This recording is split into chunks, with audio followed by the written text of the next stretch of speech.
कथालेखक मधुकर धर्मापुरीकर यांची प्रकृती मुळात गोष्ट सांगायची. त्यांची स्वतःची कथा असो, त्यांनी केलेले कथेचे अनुवाद, कथेबद्दलचे त्यांचं लेखन किंवा अन्य लेखनसुद्धा या सगळ्यामधून झुळझुळणारं छान असं एक गोष्टीरूप प्रवाहित झालेलं असतं. प्रांजळपणा, नर्म विनोद आणि अनोखे अनुभव यामुळे त्यांच्या लेखनाचं हे गोष्टीरूप रुचकर होत असतं.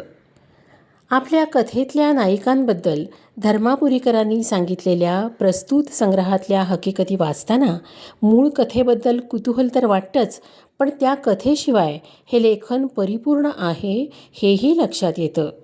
अशी दुहेरी किमया धर्मापुरीकर यांनी इथे साधली आहे. धर्मापुरीकरांच्याच शब्दात सांगायचं झाल्यास त्यांच्या कथेतल्या या नायिका कथेतला मेकअप उतरवून इथे मोकळेपणाने भेटतात.